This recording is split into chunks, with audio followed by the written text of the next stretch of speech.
Atheism, and the existence of the universe. Why atheistic theories of creation collapse. Copyright 2026 Ajit Krishna Dasa, all rights reserved. First edition, January 2026. This ebook is published independently and distributed for free. Readers who wish to engage further are welcome to contact the author. ajitKrishnadasa@gmail.com. www.ajitkrishnadasa.me. Introduction. The question that will not go away. Why is there something rather than nothing? This question is often presented as poetic, even mystical, as though it belongs to late-night conversations or speculative metaphysics detached from serious inquiry. In reality, it is one of the most unavoidable and demanding questions any worldview must face. It is not a religious question by nature, nor a scientific one, but a philosophical one in the deepest sense. It asks not how the universe behaves, but why there is a universe at all. Modern culture tends to assume that this question has been rendered obsolete by science. Cosmology, we are told, has explained our origins. Physics has traced the universe back to its earliest moments. Mathematical models describe the expansion of space-time, the behavior of matter, and the evolution of structure from primordial conditions. The impression is that the question of origins has been answered, or at least placed firmly on a scientific trajectory that no longer requires metaphysical speculation. This impression is false. Science, by its very nature, describes processes within an already existing framework. It explains how one physical state gives rise to another. It traces change, transformation, and regularity. But science does not and cannot explain why there is a framework in the first place. It presupposes existence, it does not account for it. No equation, however elegant, can explain why there is something rather than nothing, because equations themselves already belong to the realm of something. To take a simple analogy, a detailed manual explaining how a machine operates does not explain why the machine exists at all. The explanation of function presupposes the existence of the object whose function is being explained. Likewise, cosmology may describe how the universe evolved from an early state, but it cannot explain why there is a universe rather than nothing to evolve. This book is not an attack on science. It is an examination of what science can and cannot do, and of what must be assumed before scientific explanation even begins.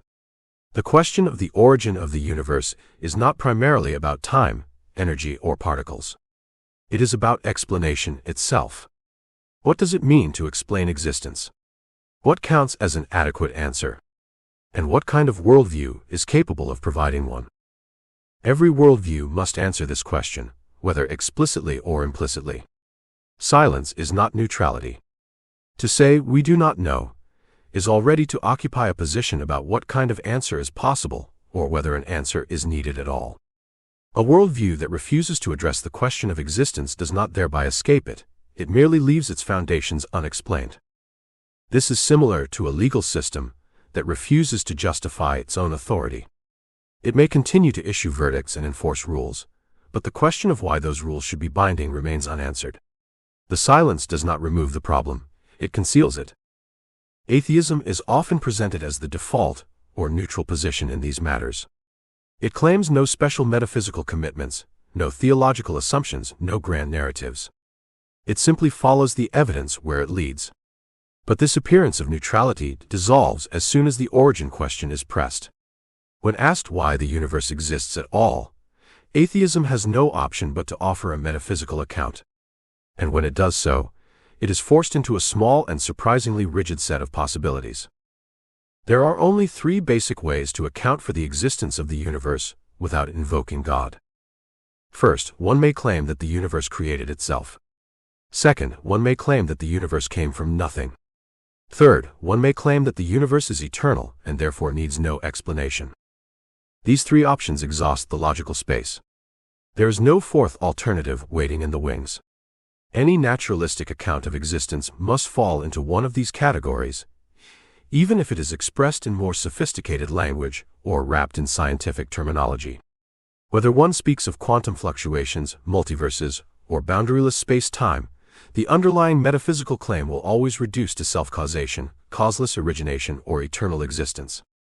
This book examines each of these options in turn. The aim is not to score rhetorical points or to exploit gaps in current scientific knowledge. The arguments presented here do not depend on the Big Bang, inflationary models, or the future of cosmology. They are not vulnerable to the next revision of physics. Instead, they are conceptual arguments. They ask whether the proposed explanations are even coherent, whether they can be meaningfully stated without contradiction, and whether they succeed in explaining what they claim to explain. In this sense, the approach of this book is internal rather than external. It does not begin by assuming the truth of theism and measuring atheism against it. Instead, it asks whether atheistic explanations succeed on their own terms. If a proposed explanation collapses under its own assumptions, it fails regardless of what alternative one prefers. This is no different from assessing a mathematical proof. One need not offer a competing theorem to show that a given proof is invalid. If it contradicts itself or relies on undefined terms, it fails on its own. This distinction is important. Too often, discussions about God and the universe devolve into a competition between rival explanations, as though theism and atheism were simply two hypotheses placed side by side, each awaiting confirmation or falsification by future discoveries. But the question at stake here is more fundamental. It concerns the conditions under which explanation itself is possible. Consider what is required to even ask the origin question. One must assume that there is a difference between an explanation and a non-explanation, between a good answer and a bad one. One must assume that contradictions are unacceptable, that causal reasoning is meaningful, and that reality is intelligible in principle. These are not scientific discoveries, they are philosophical commitments. They form the background against which any discussion of origins takes place. A person who rejects these assumptions cannot meaningfully argue about origins at all. To deny the intelligibility of reality while offering an explanation is like denying the reliability of language while attempting to persuade someone with words. This book argues that atheistic accounts of the universe's origin do not merely fail to explain existence. More radically, they undermine the very rational framework required to offer explanations at all.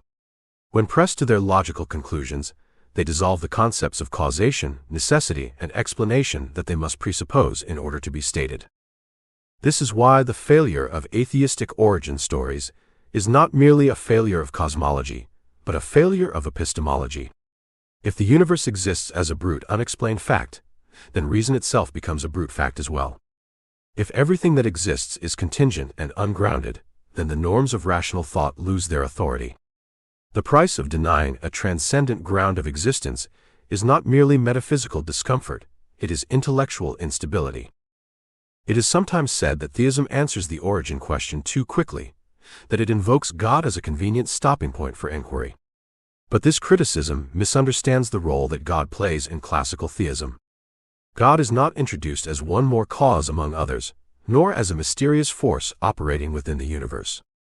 God is invoked as that which does not require an external explanation, as that which exists necessarily rather than contingently. In other words, God is not an answer that halts explanation, God is the only kind of answer that can complete it. Whether this answer is correct is, of course, a further question. But it cannot be dismissed as an explanatory shortcut without first examining whether the alternatives succeed any better. The chapters that follow proceed in a deliberate order. The first examines the idea that the universe created itself. This proposal appears occasionally in popular science writing, often under the banner of self-organization or spontaneous emergence. Yet when analyzed carefully, it requires the universe to exist before it exists, to act before it is, and to cause itself without already being there. This is not merely implausible, it is incoherent. The second chapter addresses the claim that the universe came from nothing. This is perhaps the most rhetorically powerful option, because it sounds bold and counterintuitive. But it rests on a quiet redefinition of nothing into something with properties, laws, and potentialities. Once nothing is allowed to do anything at all, the distinction between explanation and magic disappears. The third chapter turns to the idea of an eternal universe. This is often regarded as the most philosophically respectable alternative to theism. Yet eternity does not do the explanatory work it is supposed to do. An eternal sequence of contingent states explains nothing unless there is something that holds the sequence in being. Infinite duration does not convert contingency into necessity. Finally, the book draws these strands together and examines the deeper implications.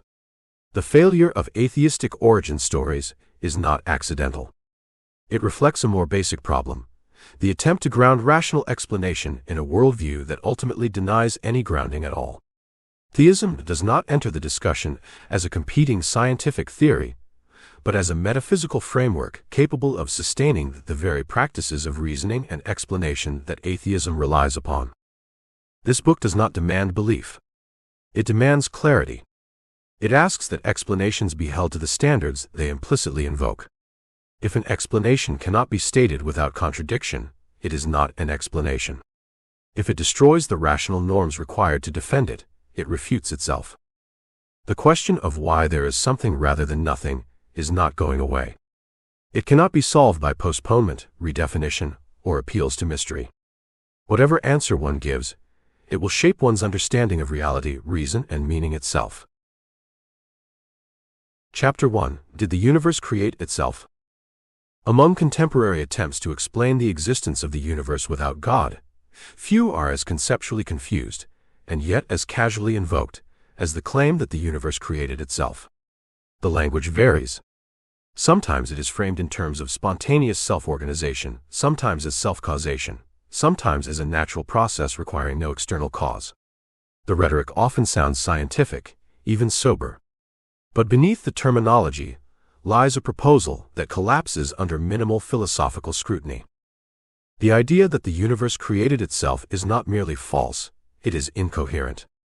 It violates the most basic conditions under which explanation is possible. No amount of mathematical sophistication or physical speculation can rescue a claim that dissolves into contradiction the moment it is clearly stated. To see why, we must slow down and examine what the claim actually entails. To say that something is created is to say that it comes into existence. Creation, by definition, involves a transition from non-existence to existence. To say that something creates is to say that it acts as a cause. Causation, in turn, presupposes the existence of the cause. Causes do things, they act, initiate, produce. Whatever causes must already exist in order to do any causing. The claim that the universe created itself, therefore, implies that the universe existed before it existed. It must exist in order to act as a cause, and yet it must not exist in order to be created. This is not a paradox in the sense of a puzzling result that stretches intuition. It is a direct contradiction. The universe would have to be both existent and non-existent in the same respect and at the same time. A simple comparison may help. If someone says this book wrote itself, the claim is not merely unlikely, it is confused. Writing presupposes an author. Even if the book appeared gradually, even if the pages assembled one by one, something must already exist that is doing the assembling. The same conceptual issue arises when the universe is said to be its own creator. Some attempt to soften this contradiction by appealing to process language. The universe, we are told, did not suddenly pop into existence. It emerged gradually through a process. But this does nothing to resolve the problem. A process still requires something that undergoes the process. There cannot be a process of emergence unless there is something that is emerging. A process presupposes a subject. Others attempt to reframe self-creation as self-organization. The universe did not create itself, they say, but organized itself from simpler states into more complex ones. This move quietly changes the subject. Self-organization presupposes an existing system with properties, tendencies, and laws that allow for organization. It explains how complexity can arise within an already existing framework. It does not explain why there is a framework in the first place. To explain the existence of the universe, one must explain the existence of the whole system, not merely the rearrangement of its parts. Self-organization cannot explain self-existence. At this point, defenders of self-creation often retreat into vagueness. The universe, they suggest, is just the kind of thing that can give rise to itself. The laws of nature somehow allow for spontaneous emergence. But laws are not agents. Laws describe regularities in how things behave, they do not produce things. A law of gravity does not cause mass to exist.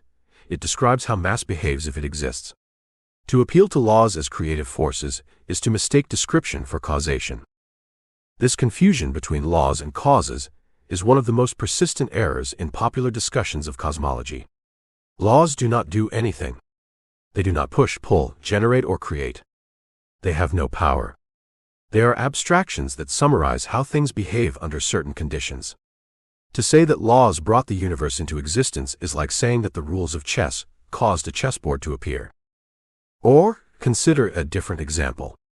The rules of arithmetic do not manufacture apples. They describe relationships between quantities once apples exist. In the same way, physical laws may describe how matter behaves, but they do not conjure matter into existence. Moreover, laws themselves are part of what needs to be explained. If the universe created itself by means of laws, then those laws must already exist. But where did they come from? If the answer is that the laws are just part of the universe, then the universe did not create itself after all. It simply existed with laws already in place.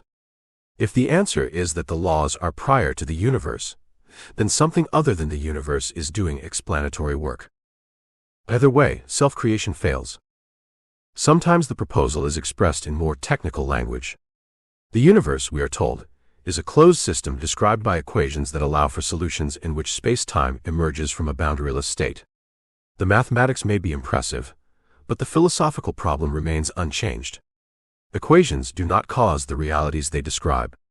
A solution to an equation is not an event. Mathematical consistency is not ontological production. It is tempting to think that sufficiently advanced mathematics can blur the line between description and explanation.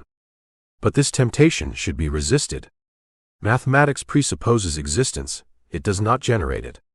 One can describe imaginary worlds with perfect mathematical precision without thereby bringing anything into being. The deeper issue here is not scientific, but conceptual. Self-creation attempts to collapse the distinction between cause and effect, between prior and posterior, between explanation and what is explained. Once these distinctions are erased, explanation itself becomes impossible. This can be seen by considering the principle of causality in its most basic form. Whatever begins to exist has a cause. This principle does not arise from empirical observation alone. It is a condition of intelligibility. To deny it is not to adopt a daring scientific hypothesis, but to abandon the very idea of explanation. If things can begin to exist without causes, then no explanation is ever required. Anything can happen, and nothing can be ruled out. Self-creation does not merely deny the principle of causality, it renders it meaningless. If something can cause itself, then the distinction between cause and effect evaporates. The cause is no longer explanatory, it is simply identical with what it is supposed to explain. A further difficulty follows from this position, one that is often overlooked. If something can come into existence without a cause, or if something can in any sense bring itself into being, then there is no principled reason why such events should be rare or confined to the origin of the universe. Once causeless origination is admitted, even in principle, the expectation of causal regularity collapses. Objects should appear uncaused at any time and in any place. Entire systems should emerge spontaneously.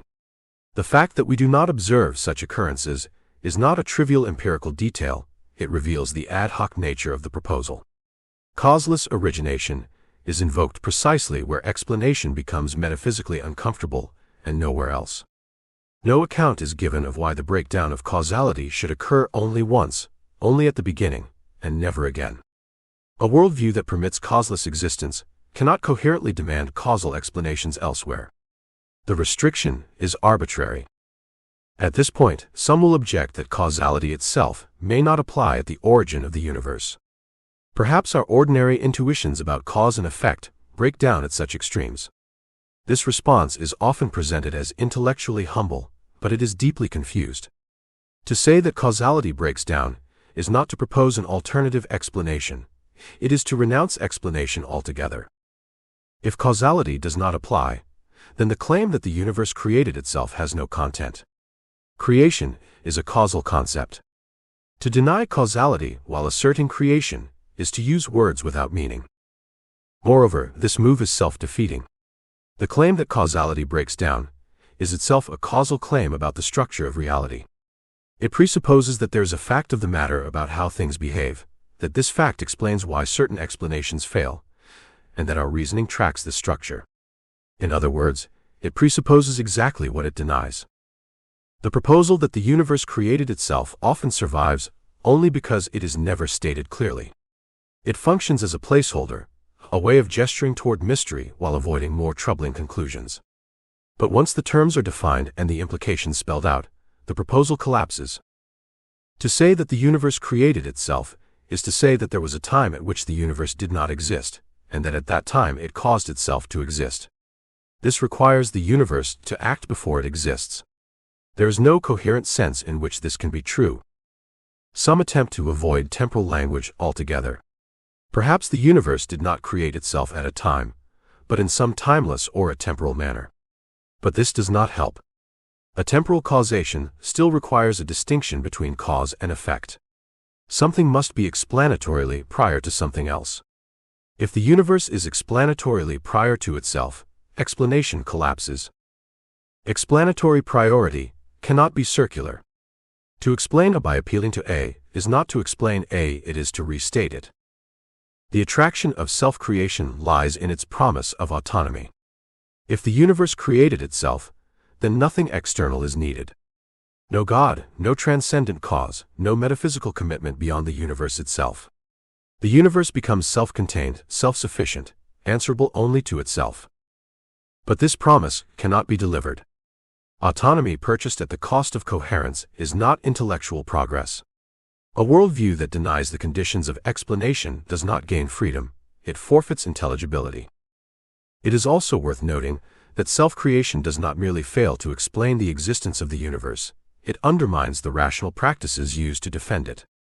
If the universe can create itself, then the principle that effects require sufficient causes is no longer reliable.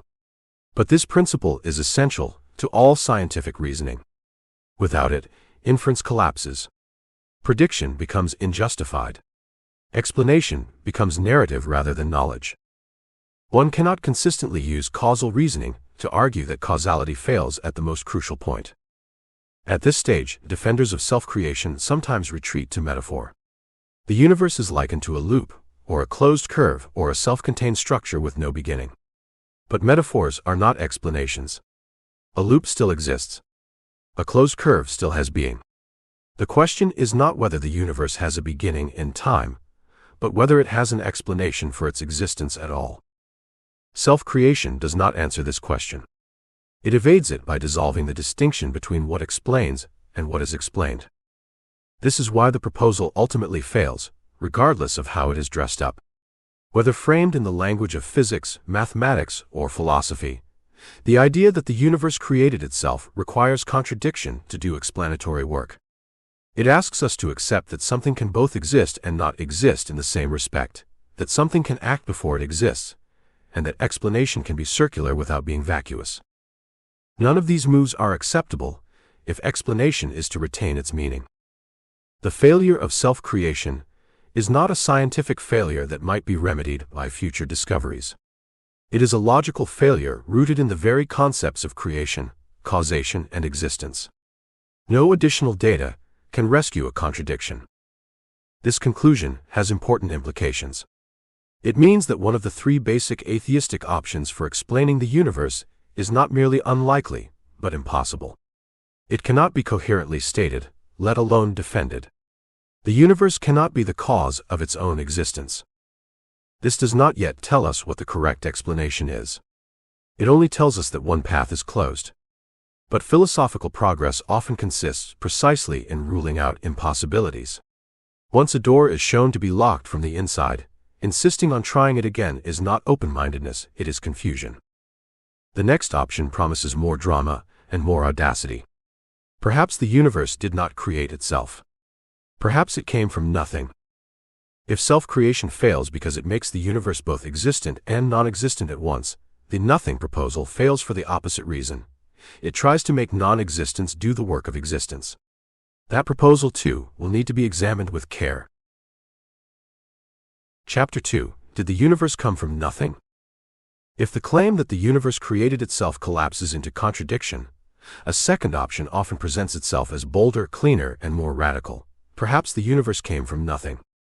This proposal is frequently presented as a triumph of modern thought, a willingness to accept counterintuitive truths revealed by advanced science. It sounds daring, even profound. Yet upon closer inspection, it turns out to be one of the most confused ideas in contemporary discussions of origins. The phrase "came from nothing" has an immediate rhetorical advantage. It appears to close the explanatory gap entirely. No prior state, no cause, no external agent. Nothing precedes the universe, it simply appears. The problem is that this proposal only works if the word "nothing" is allowed to quietly change its meaning.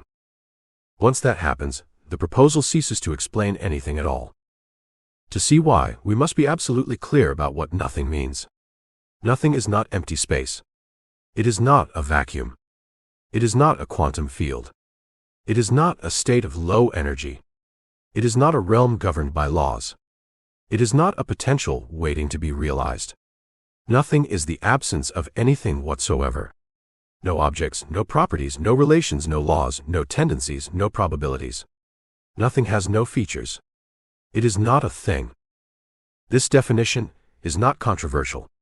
It is what the word "nothing" means in ordinary language, philosophy, and logic. Any attempt to loosen it immediately undermines the proposal being defended. If nothing has properties or structure, then it is not nothing. A simple example makes this obvious. An empty room is not nothing. It is a room with air, space, light, and physical dimensions. Even a perfectly evacuated chamber is still a chamber, still space-time, still governed by physical laws. Calling any of this "nothing" is already a change of subject. Yet this is precisely what happens in most accounts of the universe, coming from nothing. The word remains, but its content drains away. We are told, for example, that the universe arose from a quantum vacuum. But a quantum vacuum is not nothing. It is a physical state described by equations, governed by laws, and characterized by fluctuating energy fields. It presupposes space-time, or at least a mathematical structure capable of supporting physical descriptions. Calling this "nothing" is not a discovery, it is a verbal trick. Others appeal to probability. Given enough time, they say, something was bound to happen. But probability presupposes a space of possibilities, rules governing outcomes, and a framework within which likelihoods can be defined. Nothing provides none of these.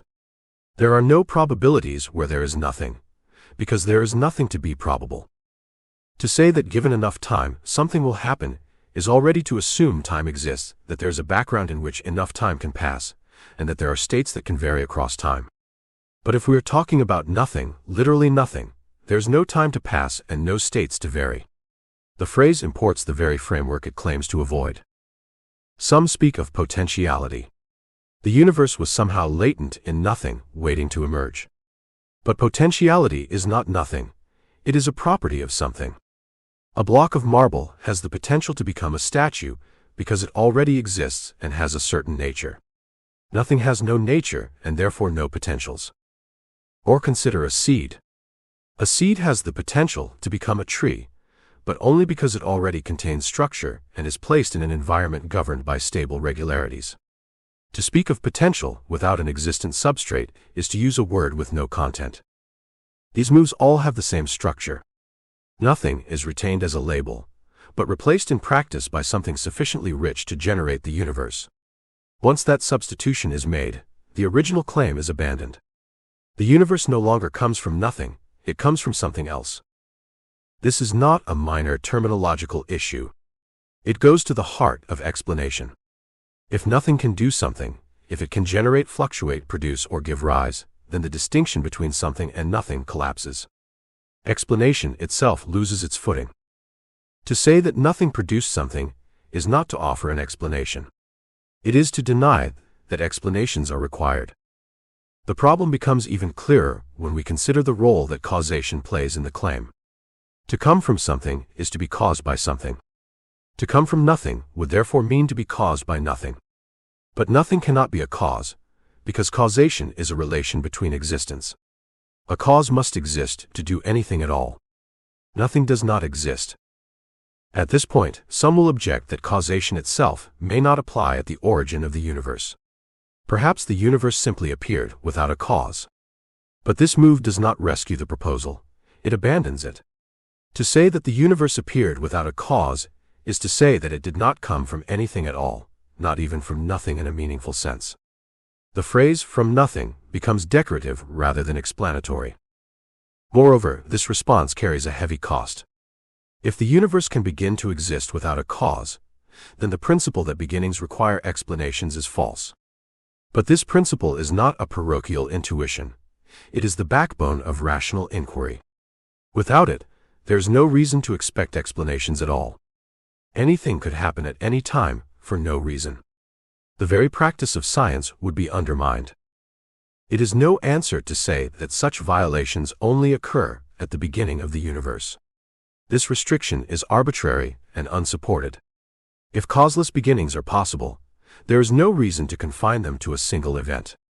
The universe would be a fundamentally unpredictable place, not merely at its origin, but in principle.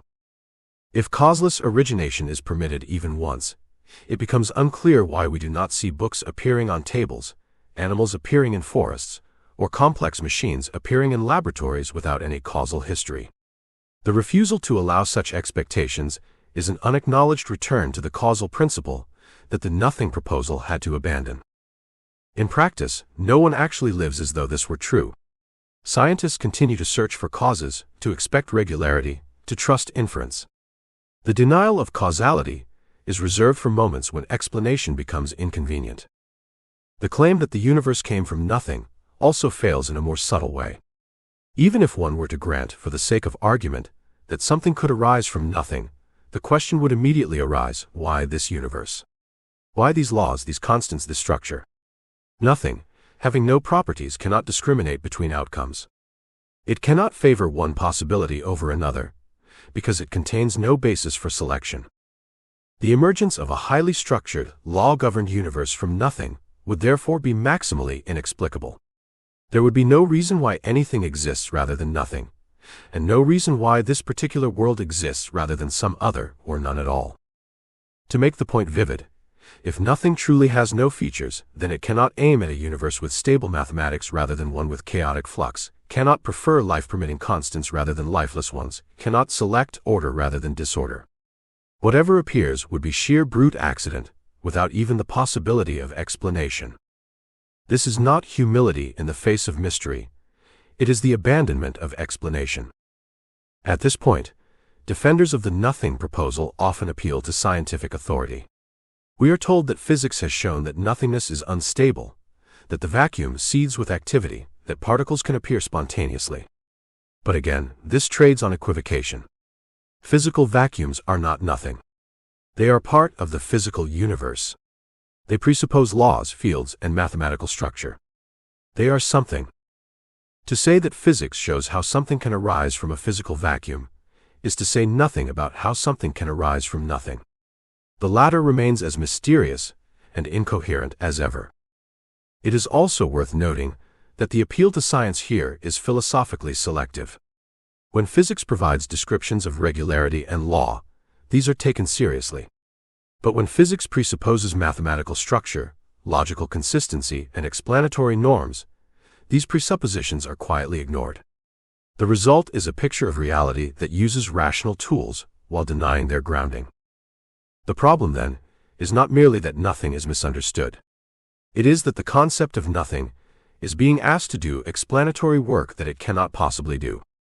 Nothing cannot explain, because explanation requires something to explain with. This leads to a deeper issue.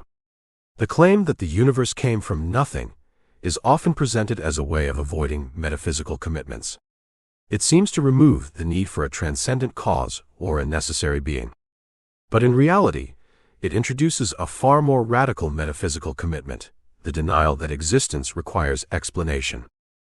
Once this denial is in place, there is no principled reason to ask why anything exists at all. The question dissolves, not because it has been answered, but because explanation itself has been declared optional. This move has consequences beyond cosmology.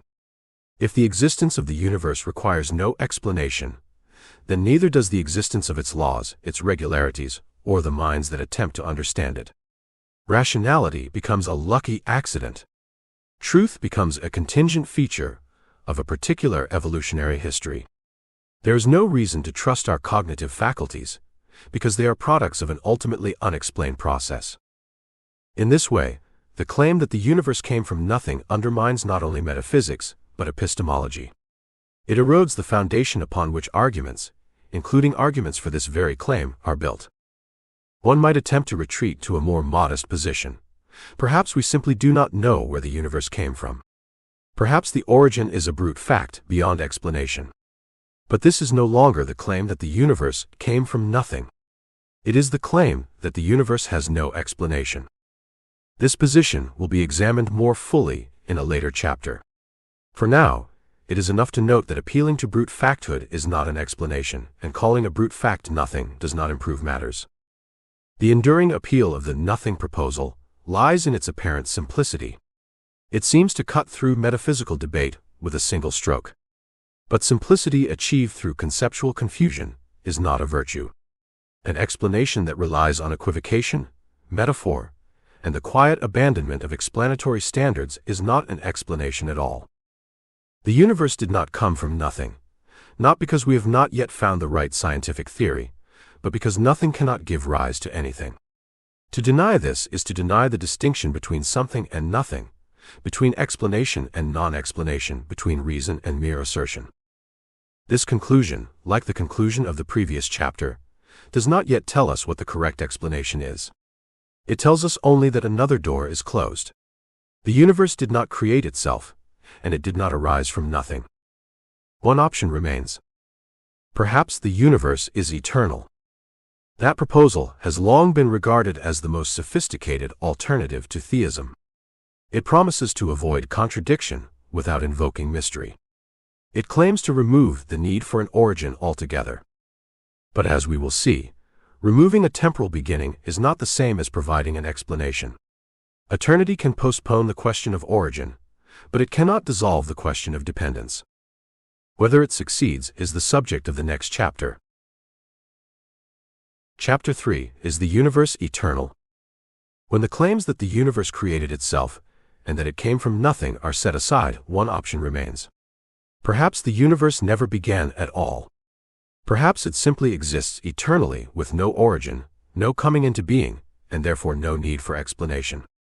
This proposal has a long pedigree. In ancient philosophy, it was defended by thinkers who wished to avoid divine creation. In modern thought, it reappears in cosmological models that attempt to bypass an absolute beginning.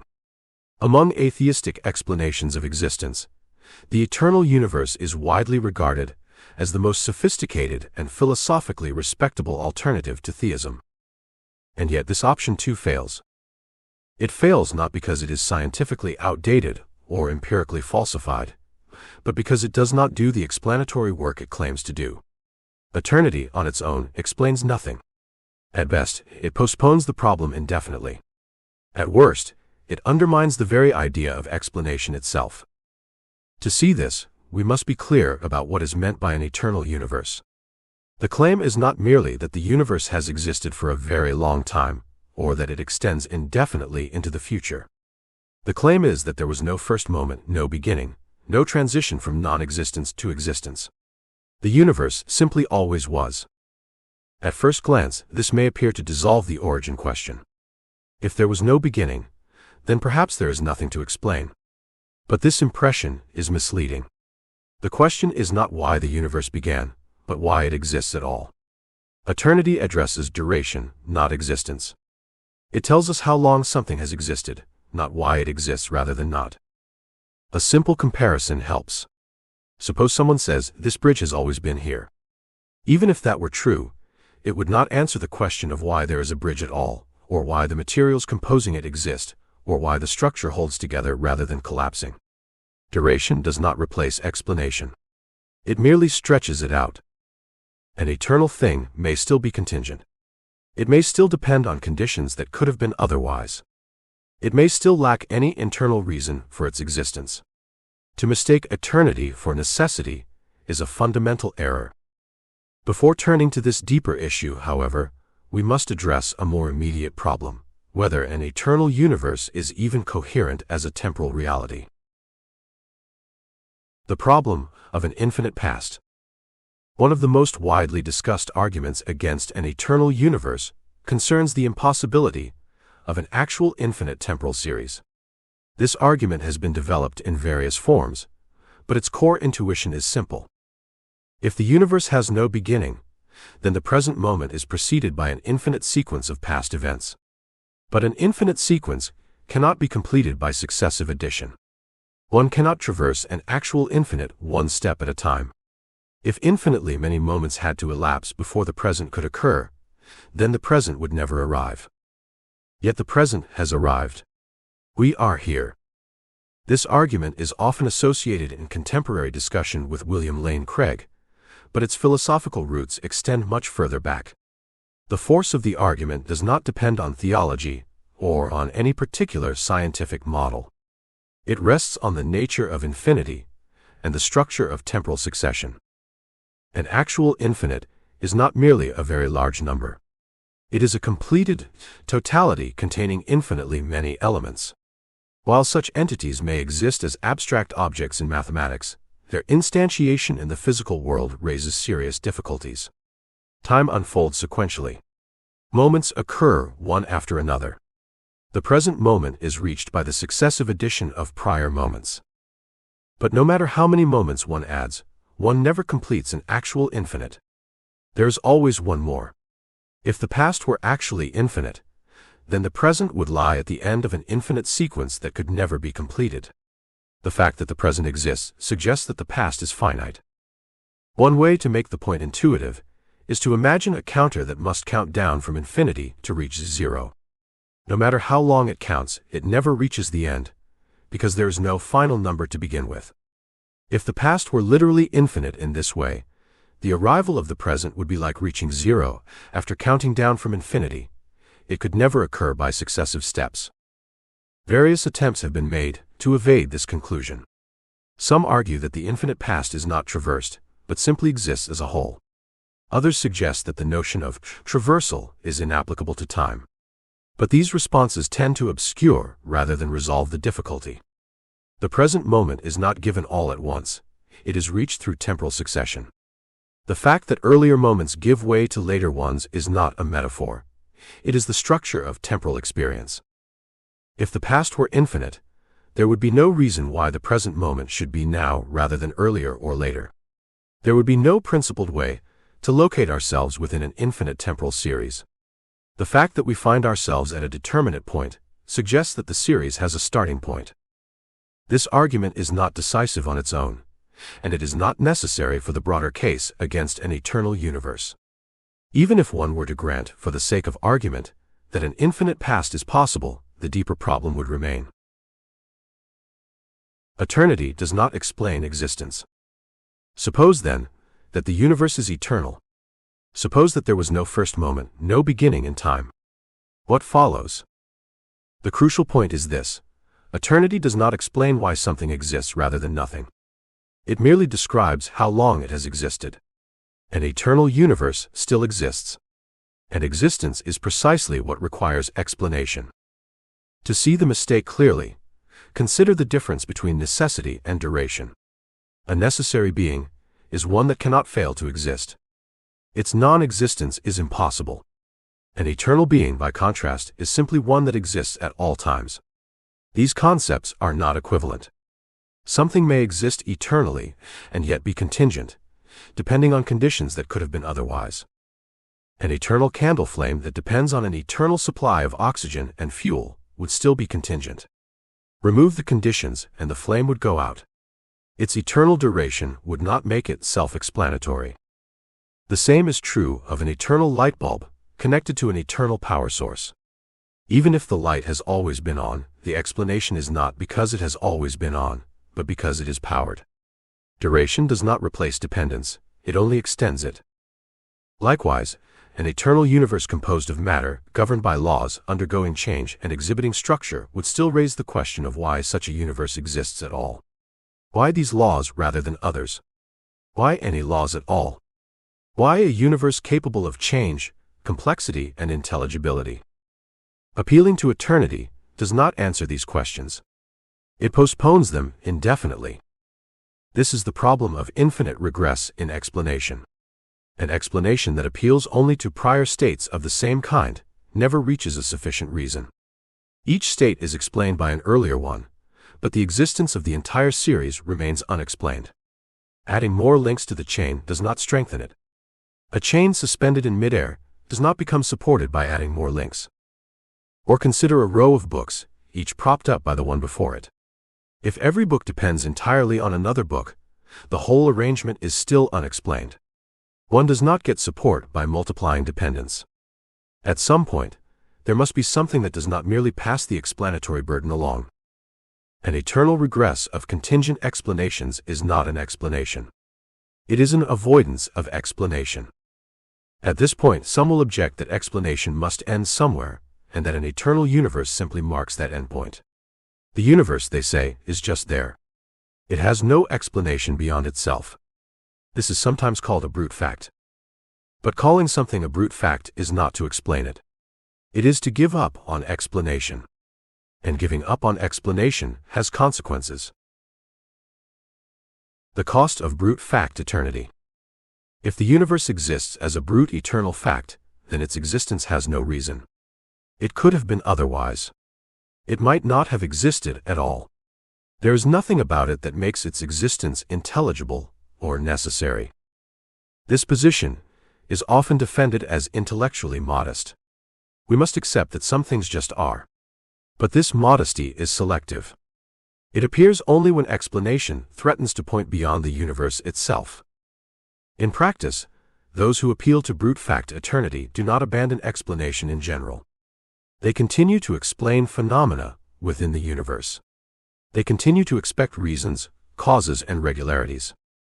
The abandonment of explanation is confined to the most fundamental question of all. This selective skepticism is difficult to justify. If the universe itself has no explanation, then neither do the laws that govern it, nor the rational faculties that investigate it. Everything becomes equally brute. At this point, the problem shifts from metaphysics to epistemology. If reality at its most fundamental level is unexplained, then there is no reason to expect it to be intelligible. The success of reason becomes a fortunate accident. Our cognitive faculties, shaped by blind processes within an unexplained universe, have no guaranteed connection to truth. We may happen to reason effectively, but there is no reason to trust that we do. A vivid way to put the point is this: if the world is not grounded in intelligibility, then the fact that our minds seem able to track it becomes a cosmic coincidence. We would be like someone who finds that his randomly assembled key happens to open a lock. He may celebrate the result, but he has no basis for confidence that the same key will open anything tomorrow, or that it opened the lock for any reason at all.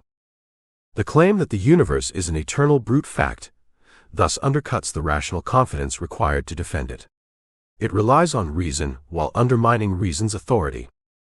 Moreover, brute fact eternity does not merely leave the origin question unanswered.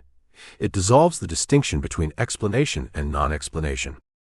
If the most basic fact of all has no explanation, then explanation itself becomes optional. The world is ultimately opaque. This is not a neutral position.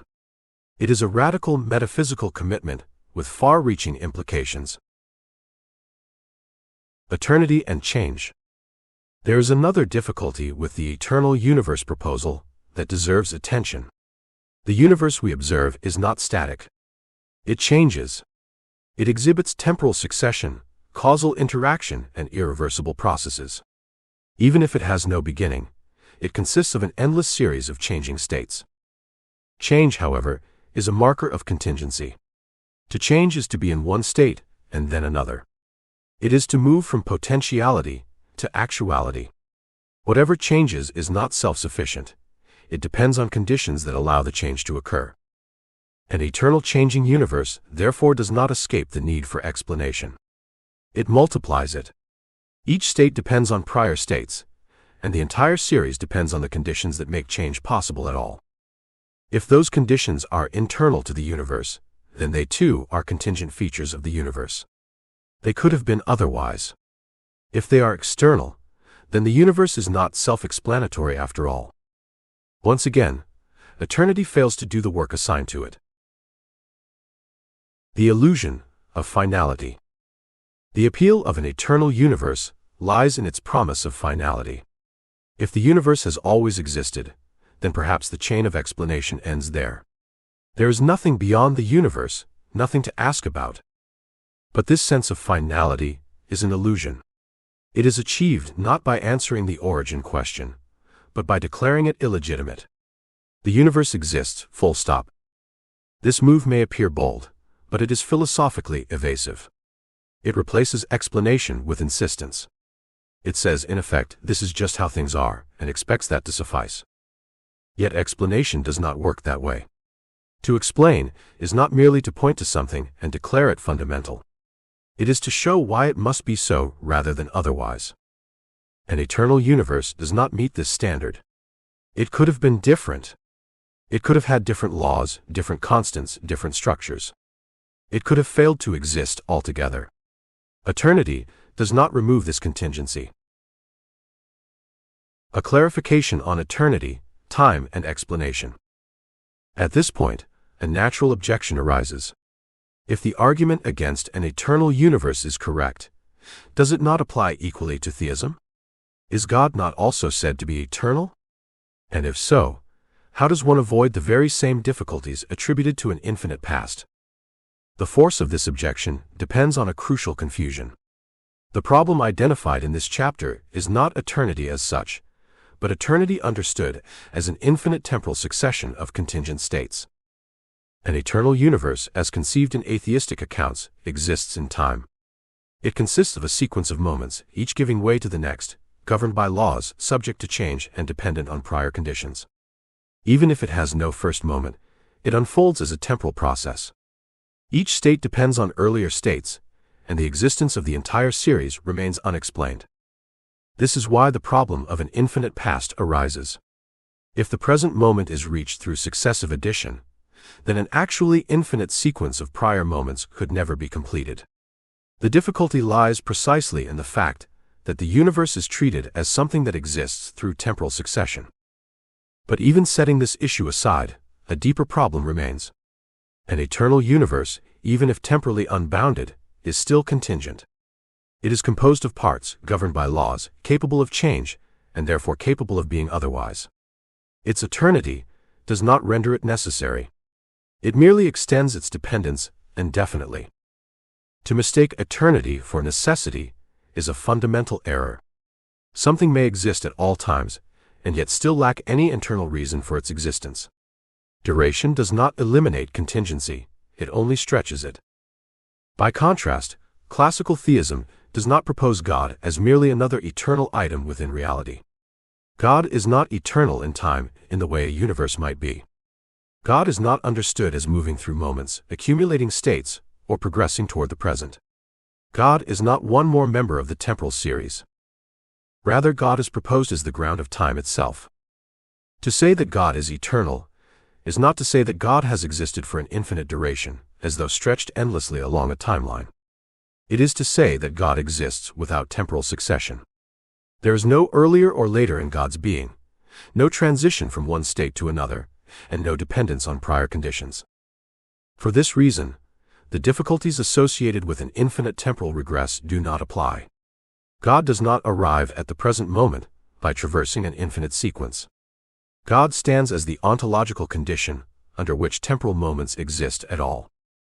The contrast, therefore, is not between two eternal things, but between two fundamentally different kinds of existence.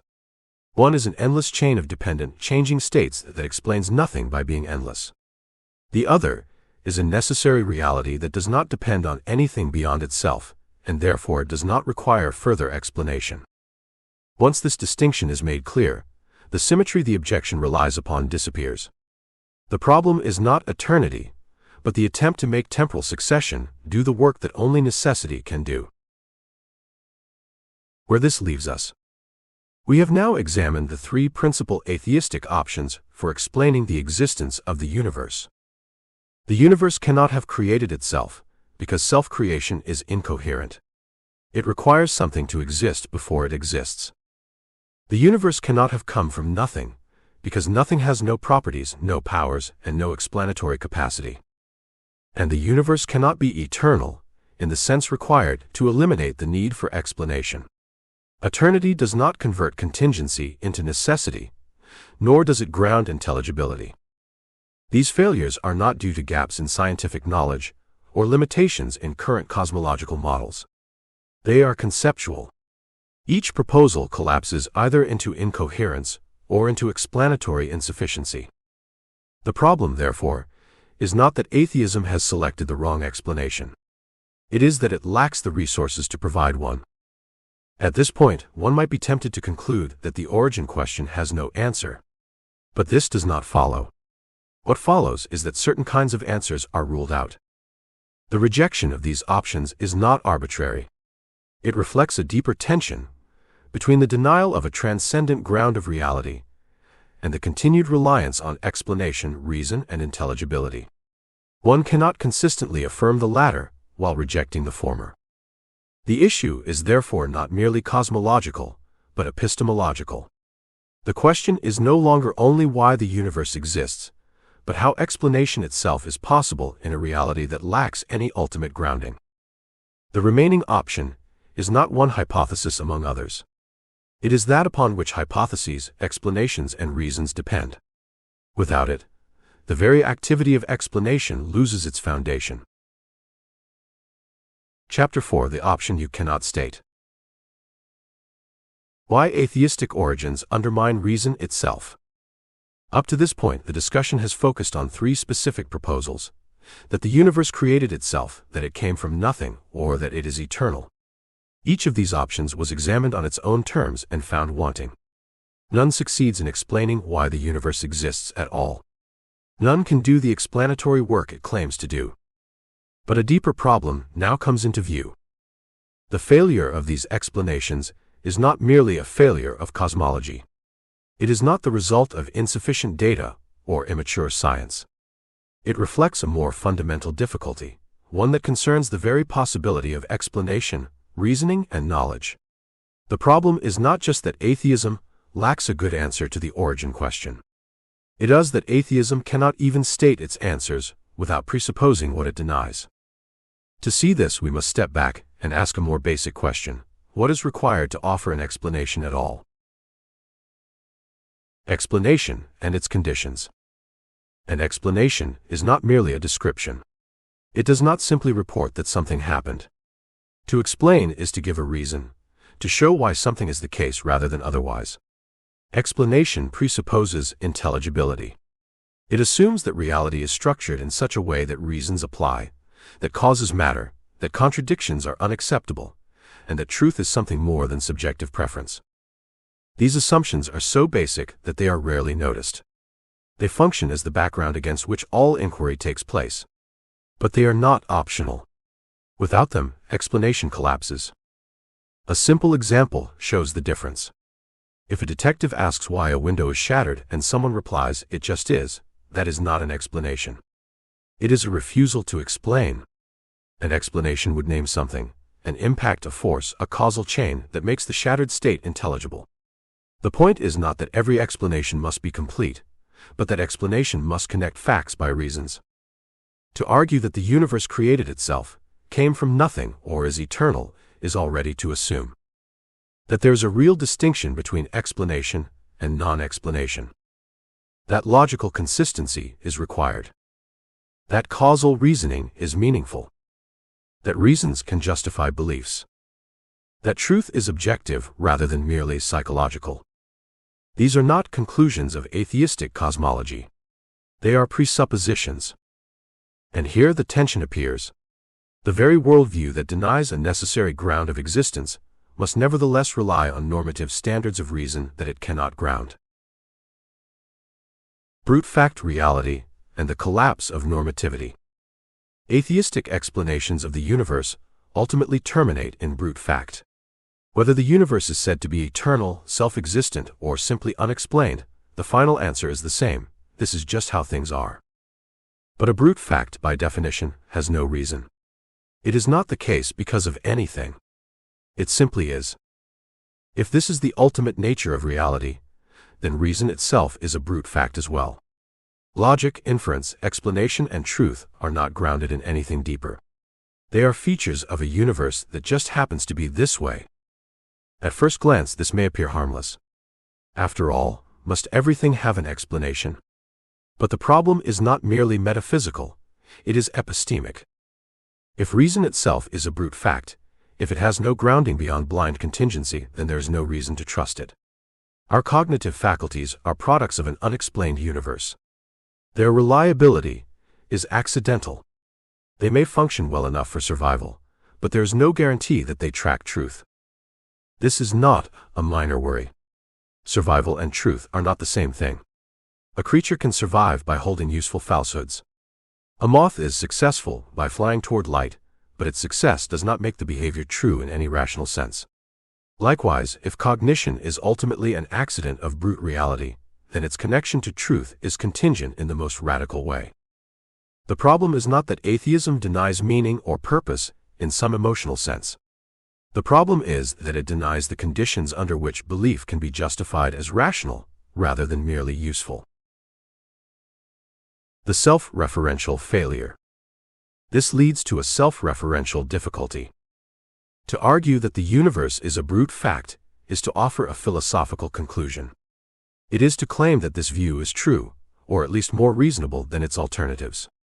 But to make such a claim is to rely on standards of rational evaluation, to assume that reasons count in favor of beliefs, that arguments can be valid or invalid, that conclusions can be justified. Yet these standards cannot be derived from a brute fact universe. They are not entailed by particles, fields, or laws. They are normative. They tell us how we ought to reason, not merely how we do reason. A worldview that reduces reality to brute fact cannot account for normativity. It can describe behavior, but it cannot justify belief. It can explain why humans think as they do, but not why they should think truly. This is the difference between explaining why someone believes a claim and explaining why the claim is rationally warranted. A brain scan might show the neural correlates of a belief, but it cannot tell you whether the belief is justified. A chemical description can tell you what happens when someone reasons. It cannot tell you whether the reasoning is valid. Validity is not a particle. This is the deeper sense in which atheistic origin stories fail. They do not merely fail to explain the universe. They fail to explain explanation. Borrowed capital. In practice, this failure is rarely acknowledged, because atheism continues to rely on the very rational norms it cannot justify. It uses logic, inference, and explanation freely, as though their authority were secure. The denial of grounding occurs only at the metaphysical level, not at the practical level. This is a form of intellectual borrowing. Atheism borrows the idea that reality is intelligible, that explanations are meaningful, that truth matters. But it cannot pay for these ideas within its own framework. Once the universe is treated as a brute fact, the intelligibility of reality becomes a fortunate accident. The result is a worldview that functions only so long as its deepest implications are not pressed. It can operate locally, explaining phenomena within the universe, while leaving the foundation of explanation itself unexplained. This might play out as follows. A person demands rigorous explanations in biology, chemistry, and history, but when the origin question arises, the standards suddenly change. No explanation is needed here. The rules of rational accounting apply everywhere except at the one point where the account must be balanced. This selective use of reason is unstable. One cannot coherently trust reason while denying any ultimate reason for trusting it. Why this is not a gap argument. At this point, it is important to clarify what kind of argument is being made. The claim here is not that atheism lacks a scientific explanation for the origin of the universe, and that theism fills the gap. That would be a mistake. Scientific explanations are always provisional. They describe mechanisms, not metaphysical foundations. The argument is that atheism lacks the metaphysical resources to account for explanation itself. This is not a gap in knowledge, but a structural limitation. No future discovery can change this. No new equation can transform contingency into necessity. No empirical finding can ground normativity. Even if a future physics model offered a complete description of early cosmic evolution, the question would remain, why do these laws hold at all? And why is the human mind rationally obligated to follow logic when interpreting them? Descriptions do not generate normativity. The problem is not what we do not yet know.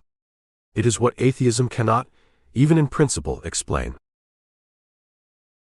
Necessary being, and the possibility of explanation. If explanation is to terminate without arbitrariness, it must terminate in something that does not require explanation, something whose non-existence is impossible. This is not an optional metaphysical preference, it is a logical requirement. An infinite regress of contingent explanations never explains anything. A brute fact explains nothing. Only a necessary reality can ground explanation. This is why theism does not enter the discussion as a competing hypothesis among others. It is not one more explanation inside the universe. It is an account of why explanations are possible at all. A necessary being is not explained by appealing to something else. It is explained by its own nature. Its existence is not a fact that could have been otherwise. It is the terminus of explanation, not because inquiry is stopped by fiat, but because explanation has reached something that does not require further grounding. Whether such a being exists is, of course, a substantive question.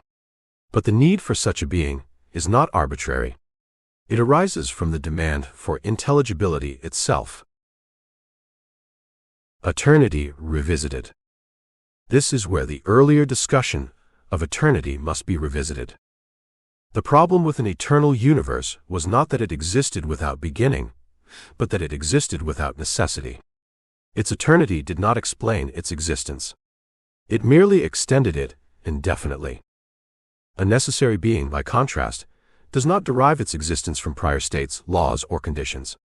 It does not change. It does not depend. It is not one item among others. It is the ground upon which all contingent realities depend. This is why the objection that God is eternal too misses the point. Theism does not appeal to brute eternity. It appeals to necessary being. The distinction is not verbal. It is the difference between explanation and non-explanation. The cost of refusal. One might still refuse this conclusion. One might insist that reality has no ultimate explanation, that reason is accidental, and that normativity is an illusion. This position is not logically inconsistent, but it is epistemically self-undermining. To adopt it is to concede that one's beliefs are not justified in any deep sense. They may be useful, adaptive, or psychologically compelling, but they are not rationally grounded. Truth becomes a byproduct of survival rather than a goal of inquiry. Such a position cannot be argued for. It can only be asserted. And once it is asserted, it also cannot claim superiority over its alternatives, because superiority is a normative judgment. If normativity is an illusion, then so is the claim that atheism is more rational than theism. This is the final cost of atheistic origin stories. They do not merely fail to explain the universe. They dissolve the authority of the very reasoning used to defend them. Where this leaves us. The argument of this book has proceeded by elimination. It has not assumed theism at the outset. It has examined the available atheistic options and found them incoherent or explanatorily inadequate.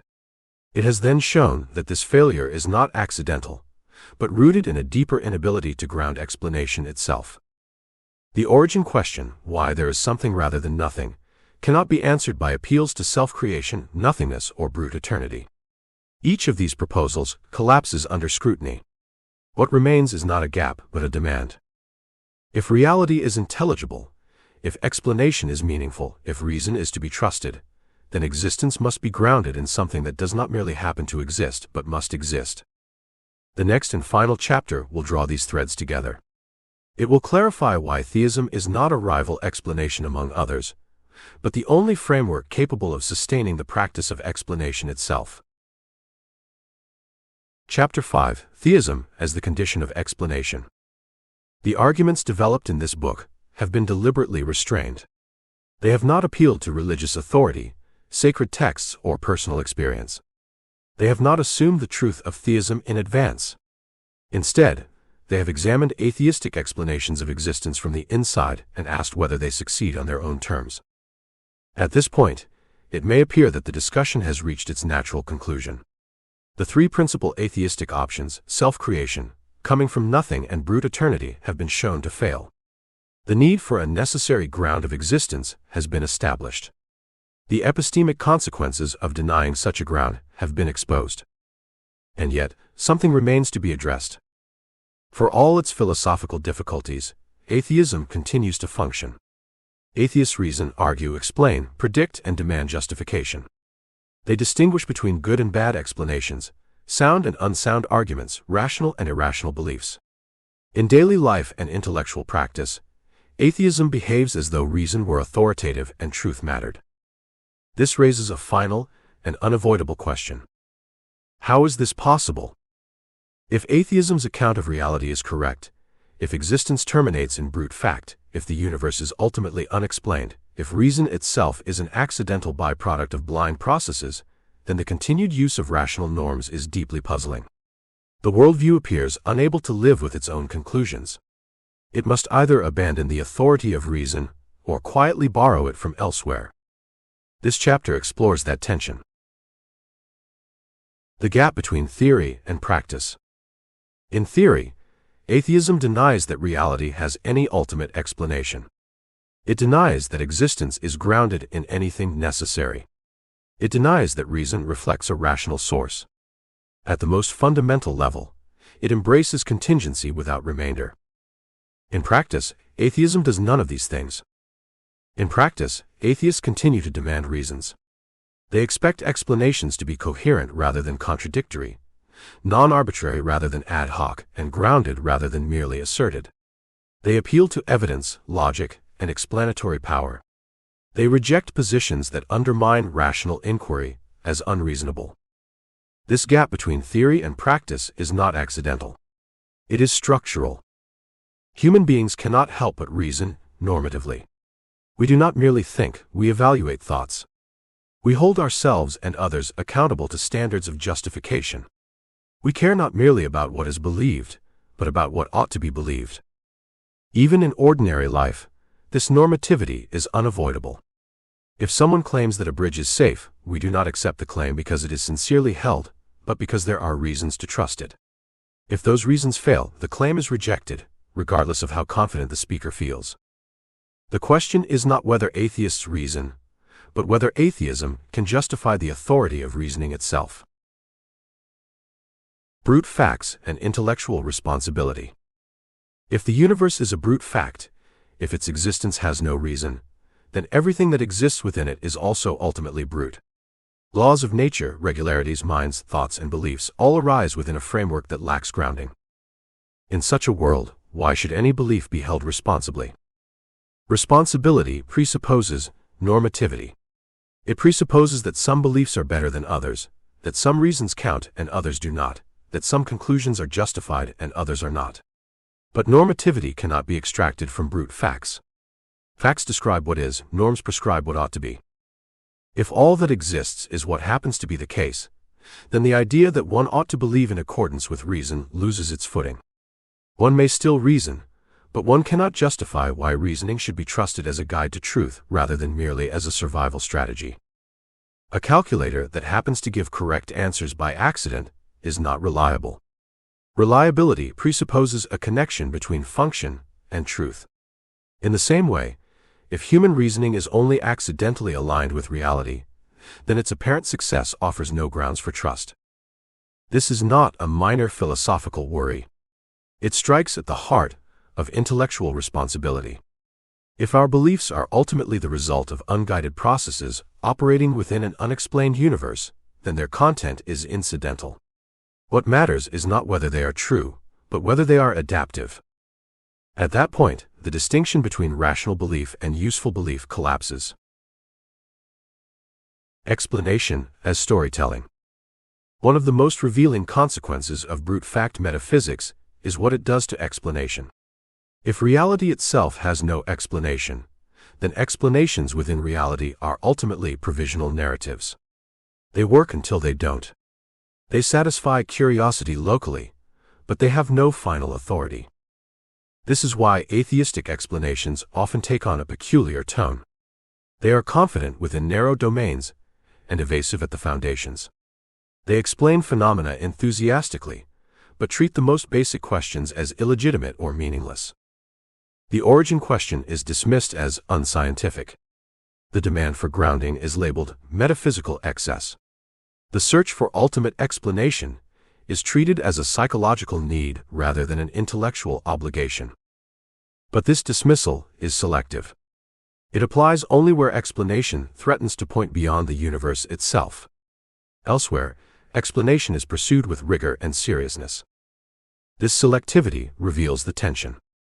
Explanation is treated as authoritative until it becomes inconvenient. At that point, explanation quietly becomes storytelling.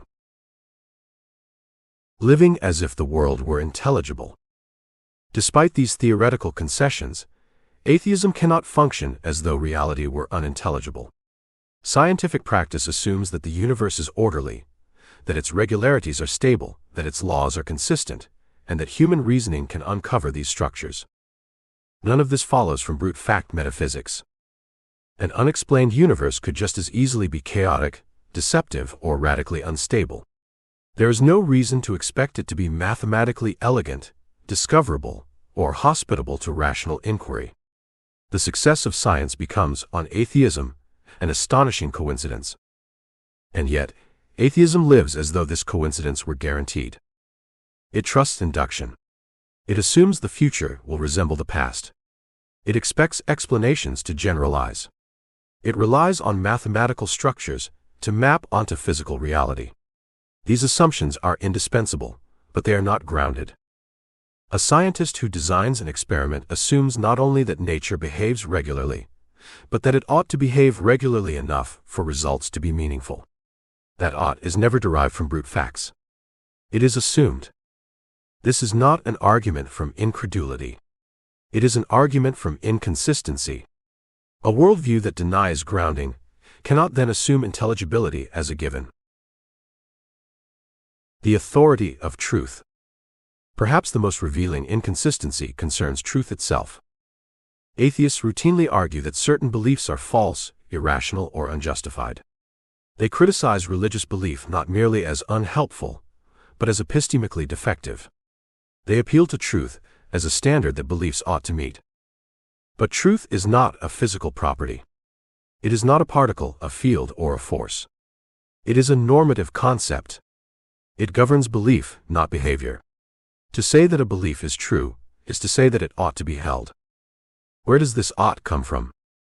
In a brute fact universe, truth has no authority. Beliefs are events in brains shaped by evolutionary pressures. Their relation to reality is accidental. Some may happen to correspond to the world, others may not. But there is no reason why correspondence should matter. If truth is merely a useful fiction, then arguing for atheism as true loses its force. One may prefer it, but one cannot demand assent. Again, the problem is not that atheists fail to value truth. It is that their worldview provides no basis for its authority. Can evolution save reason? At this point, a familiar response arises. Perhaps reason does not need metaphysical grounding. Perhaps evolution explains why our cognitive faculties are reliable. Those faculties that tracked reality survived, those that did not perished. This response fails for several reasons. First, evolution selects for survival, not truth. A belief can be false and still adaptive. What matters is behavior, not correspondence. A creature that reliably avoids predators may survive even if its beliefs about the world are systematically mistaken. Second, evolutionary explanations are descriptive, not normative. They explain how certain cognitive habits arose, not why they ought to be trusted. To say that we reason as we do because of evolution is not to say that our reasoning is justified. Third, the appeal to evolution presupposes the very rational norms it seeks to explain. Evaluating evolutionary explanations requires logic, inference, and standards of evidence. One cannot use reason to justify reason without circularity. Evolution may explain why we reason. It cannot explain why reasoning should be trusted as a guide to truth. The inescapability of metaphysics. One of the most persistent myths of modern thought is that metaphysics can be avoided. We are told that we should focus on what can be observed, measured, and tested, and leave questions of ultimate reality behind. But metaphysics is unavoidable. Every explanation presupposes a view of what exists, what counts as an explanation, and what standards of reasoning apply. To deny metaphysics is to adopt one implicitly and uncritically.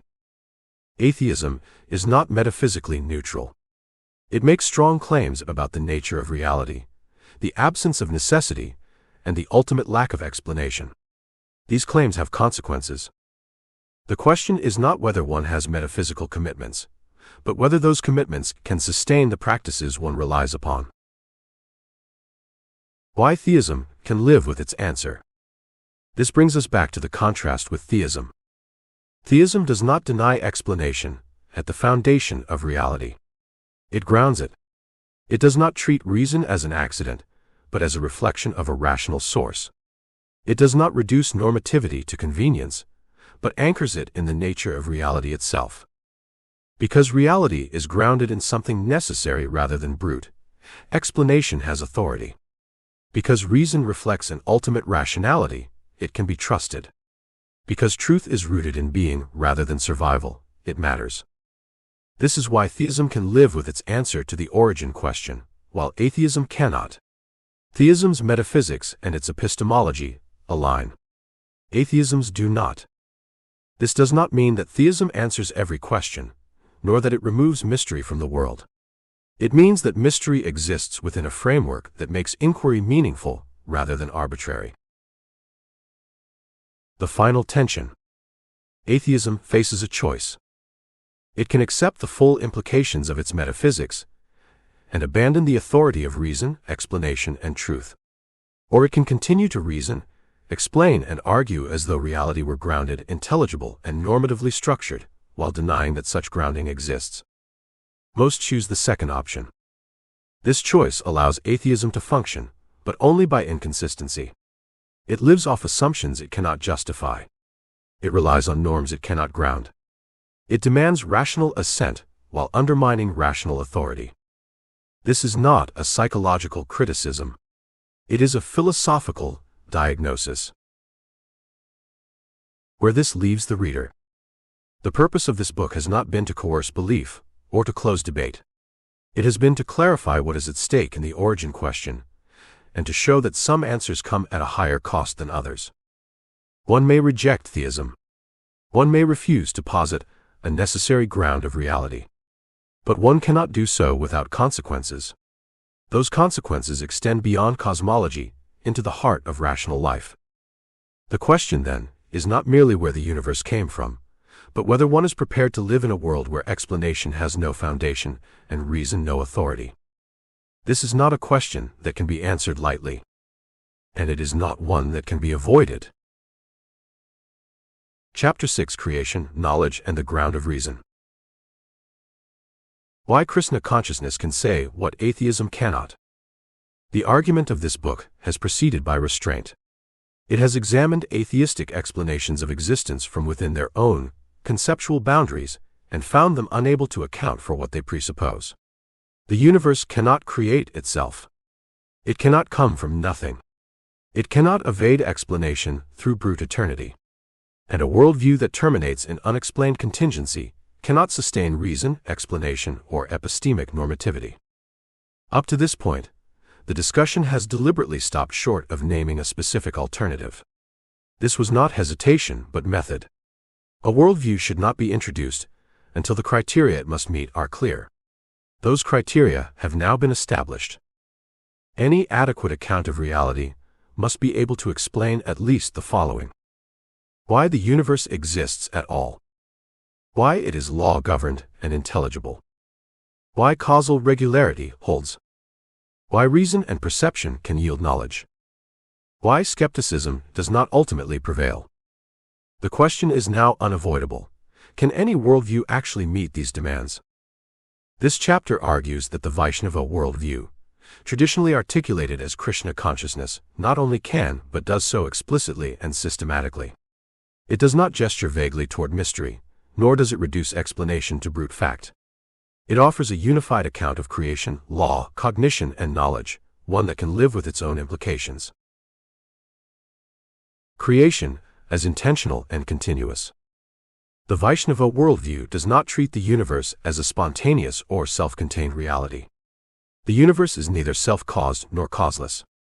It is created intentionally by conscious agency, by a supreme being. This claim is not meant as a slogan. It functions as an ontological explanation.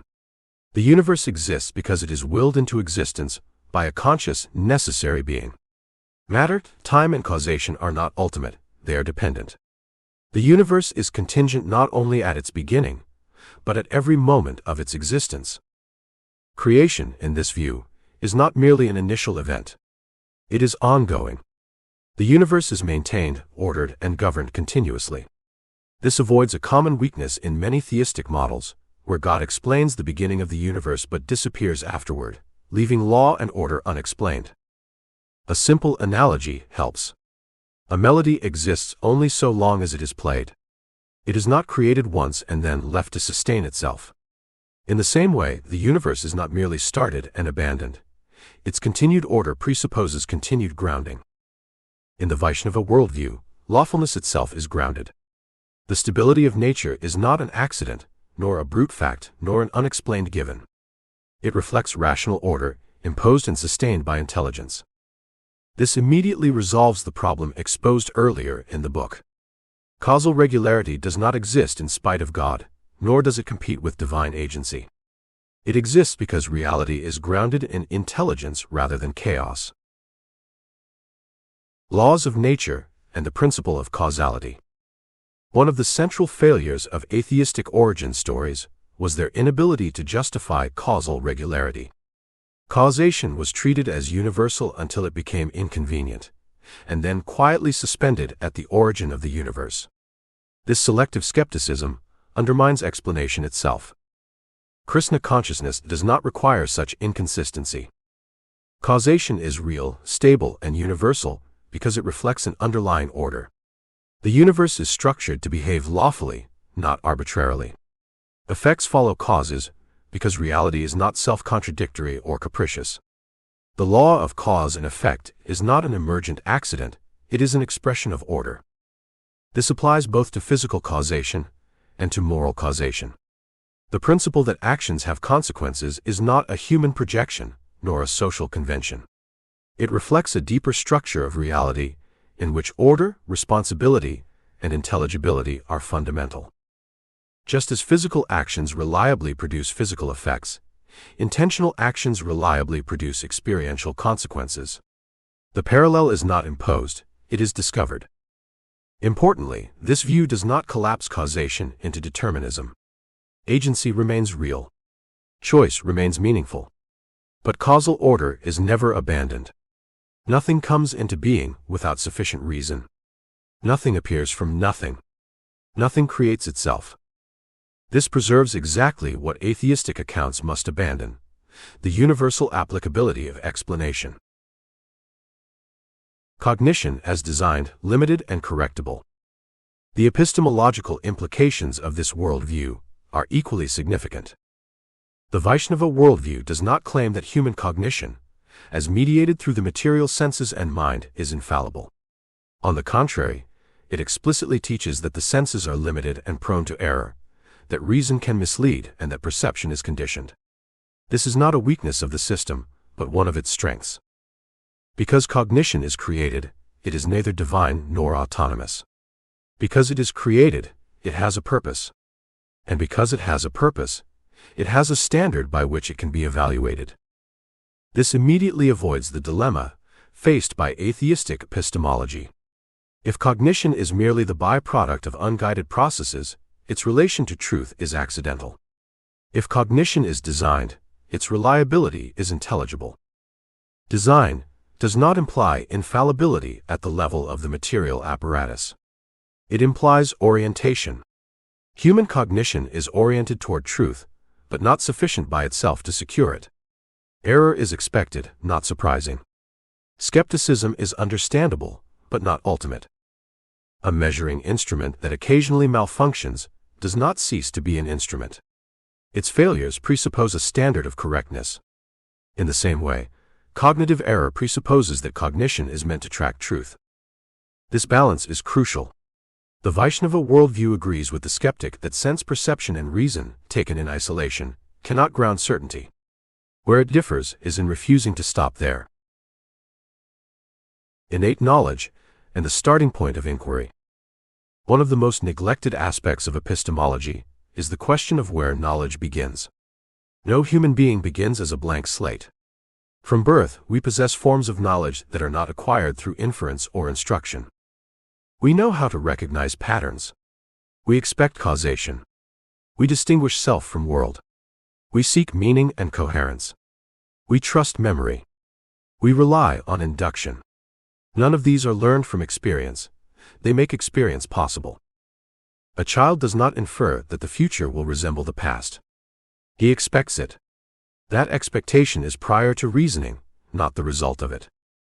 The Vaishnava worldview affirms this explicitly. The soul, Atman, is not an empty container. It brings with it innate capacities and forms of awareness that make learning and reasoning possible. These include not only basic cognitive structures, but also a latent orientation toward a supreme being, toward God, as the ultimate ground of meaning and truth. This does not mean that every person consciously knows God in a propositional sense. It means that orientation toward a supreme being is built into the conscious self itself. The search for meaning, the dissatisfaction with brute fact explanations, and the intuition that reality ought to make sense are not cultural accidents. They reflect something deeper. This directly addresses a tension in atheistic accounts. If cognition is entirely constructed from sensory input and social conditioning, there is no explanation for why human beings universally seek truth rather than mere utility.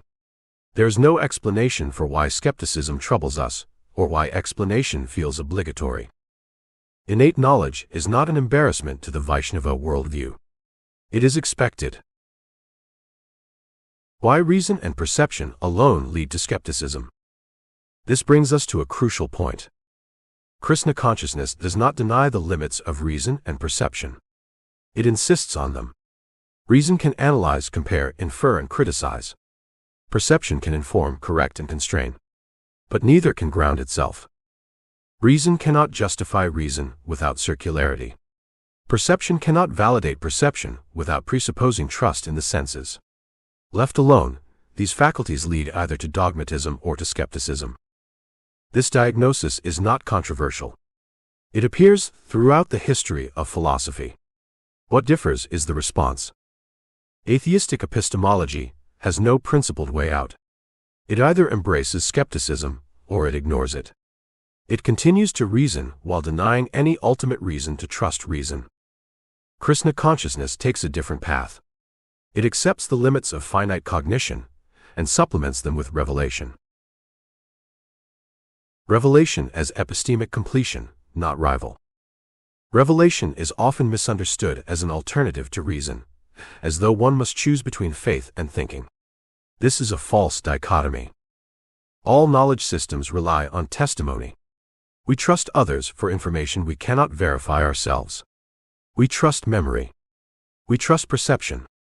To deny testimony is to deny knowledge itself. The question is not whether we rely on testimony, but whether the testimony we rely on is trustworthy. Within the Vaishnava worldview, revelation, Shabda, is grounded in a conscious, truthful source, God Himself. Revelation is not arbitrary information imposed from without. It is communication from the ground of reality itself. It does not replace reason.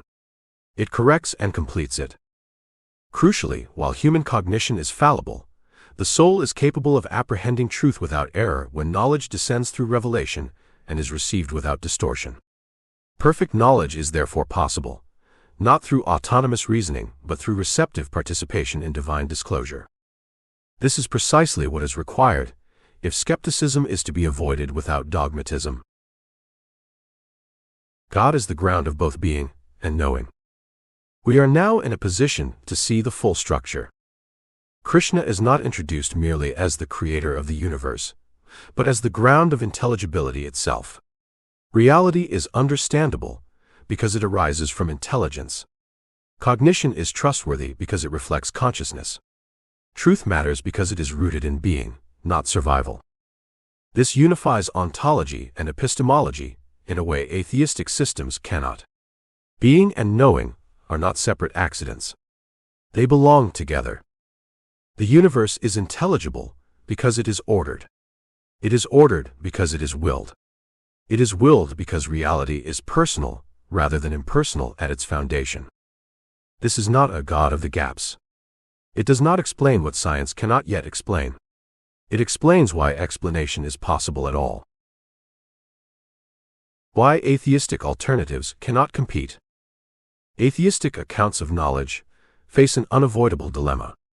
If reason is evolved for survival, truth is incidental. If perception is shaped by utility, correspondence is optional. Skepticism is always waiting at the door.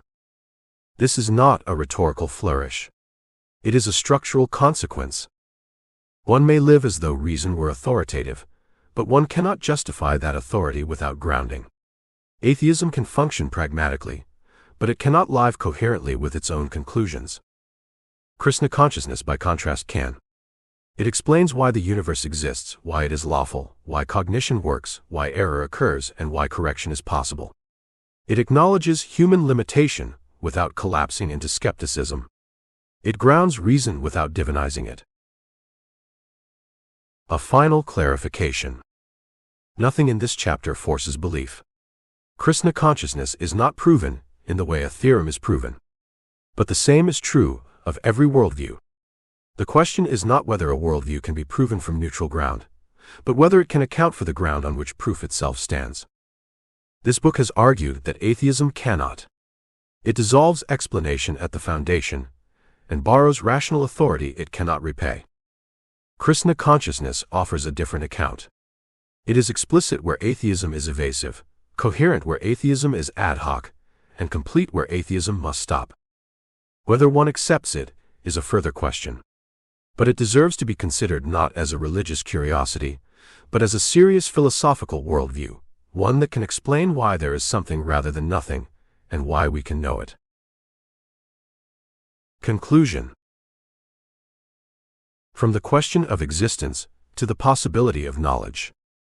This book began with a question that is both simple and unavoidable. Why is there something rather than nothing? It is a question that resists deflection. It cannot be dissolved into scientific description, postponed indefinitely, or dismissed as a psychological curiosity. Any worldview that claims to take reality seriously must face it. The argument has proceeded by examination rather than assertion. It did not begin by assuming the truth of theism or of any religious doctrine. Instead, it asked whether atheistic accounts of existence could succeed on their own terms. The result of that examination has been negative. The universe cannot have created itself. It cannot have arisen from nothing. And it cannot evade explanation by appealing to brute eternity. Each of these proposals collapses either into contradiction or into the abandonment of explanation itself. These failures were not treated as isolated mistakes. They were shown to reflect a deeper structural problem. A worldview that denies any necessary ground of reality cannot account for contingent existence. And a worldview that cannot account for existence cannot account for explanation, reason, or knowledge either. This shift from cosmology to epistemology was not accidental. It revealed that the origin question is inseparable from the question of intelligibility. How one explains the existence of the universe determines how one understands explanation itself. If reality terminates in brute fact, then reason terminates in brute fact as well. Rationality becomes accidental, normativity collapses, and skepticism becomes unavoidable. At that point, the discussion reached a limit. It became clear that the issue was no longer whether atheism had chosen the wrong explanation, but whether it possessed the conceptual resources to explain anything at all at the deepest level. Only then was it appropriate to ask a further question. Is there any worldview that can actually meet the demands uncovered by this inquiry? Chapter 6 answered that question by turning explicitly to the Vaishnava worldview. This turn was not a departure from the argument, but its completion. The criteria that the Vaishnava worldview was measured against were not imported from theology. They emerged from the philosophical analysis itself. Any adequate worldview must explain why the universe exists, why it is law-governed, why causation is stable, why cognition is possible, and why skepticism does not ultimately prevail. Vaishnavism offers a unified account of these matters. It does not treat creation as a mysterious brute event, nor does it reduce order and law to unexplained givens. The universe is understood as intentionally created, continuously maintained, and governed by intelligible principles. Causation is universal rather than selectively suspended. Lawfulness reflects order rather than accident. At the epistemic level, the Vaishnava worldview does not deny the limits of reason and perception. It insists upon them. Human cognition is understood as designed, oriented toward truth, yet finite and fallible. Error is expected. Skepticism is intelligible. But skepticism is not final, because cognition is not left to ground itself. This structure directly addresses the problem that atheistic epistemology cannot escape. Reason and sense perception, taken in isolation, cannot ground knowledge. Attempts to do so either become circular or collapse into global skepticism. This is not a remote philosophical worry. Every act of reasoning already presupposes what skepticism threatens to deny: that memory can be trusted, that inference is valid, that the future will resemble the past. We rely on these assumptions when we cross a bridge, conduct an experiment, or accept an argument. They are not conclusions of reasoning, they are its conditions. Vaishnavism does not pretend otherwise. It agrees with the skeptic's diagnosis while rejecting the skeptic's resignation. The appeal to revelation here is not irrational or arbitrary. All knowledge systems rely on testimony. No one verifies every fact for themselves. We trust teachers, scientists, historians, and even our own memory. The question is never whether testimony is used, but whether the source of testimony is reliable. The Vaishnava worldview grounds revelation in a conscious, truthful source that is also the ground of being itself. Ontology and epistemology are unified. Being and knowing are no longer accidents that happen to coincide. This is why the charge of God of the gaps fails to apply. The Vaishnava worldview does not explain what science has not yet explained. It explains why explanation works at all. It does not compete with empirical inquiry. It underwrites its intelligibility. It does not halt reason, it gives reason a place to stand. Nothing in this book compels belief. Worldviews are not adopted by force of deduction alone. But the argument has aimed at clarity rather than compulsion. It has shown that atheism cannot live coherently with its own answers to the origin question. It dissolves explanation at the foundation, while continuing to rely on explanation in practice. It borrows rational authority it cannot ground. The Vaishnava worldview, by contrast, can live with its own answers. It explains why there is something rather than nothing, why that something is ordered, why reason can function, why knowledge is possible, and why skepticism does not have the final word. It does so without denying human limitation, without suspending causality, and without retreating into brute fact. The question that remains is therefore not merely metaphysical, but existential and intellectual at once. Which worldview can be trusted to explain not only the universe, but our capacity to understand it? Which can account for both being and knowing, without contradiction or evasion? This book has argued that atheism cannot. It has also argued that the Vaishnava worldview can. That conclusion does not end inquiry. But it does locate it. It shows where explanation can legitimately rest, and where it cannot. It invites the reader to consider the Vaishnava worldview, traditionally articulated as Krishna consciousness, not as a cultural curiosity or a private faith, but as a serious philosophical worldview, one that takes the deepest questions of existence and knowledge with full seriousness and is prepared to answer them. The question with which we began therefore remains, but it now stands in clearer light. Why is there something rather than nothing? And how is it that we can know it? These questions are not academic curiosities. They arise wherever explanation is taken seriously. One cannot meaningfully ask how the universe behaves without, at some point, asking why it exists at all. And one cannot ask why it exists without also asking why reasoning itself should be trusted to answer such a question. Modern thought has often attempted to separate these issues. Questions of origin are handed over to cosmology. Questions of knowledge are handed over to psychology or evolutionary theory. Questions of meaning are treated as subjective or cultural. But this fragmentation comes at a cost. When explanation is divided in this way, no single account is left capable of explaining the whole. This book has argued that such fragmentation is not forced upon us by reason. It is the result of a worldview that refuses to allow explanation to terminate anywhere beyond the universe itself. Once that refusal is in place, explanation must either regress indefinitely or collapse into brute fact. And once explanation collapses, rational confidence collapses with it. What the Vaishnava worldview offers is not an escape from inquiry, but a reunification of it. It refuses to isolate cosmology from epistemology, or ontology from normativity. It insists that the question of existence and the question of knowledge belong together, because they arise from the same source. The universe is intelligible, because it is grounded in intelligence. Cognition is possible, because consciousness is not an accident at the foundation of reality. This does not remove mystery from the world. On the contrary, it preserves mystery while avoiding incoherence. There are limits to human understanding, but those limits are intelligible limits, not arbitrary walls. There are truths that exceed finite reason, but they do not contradict it. They complete it. This distinction matters.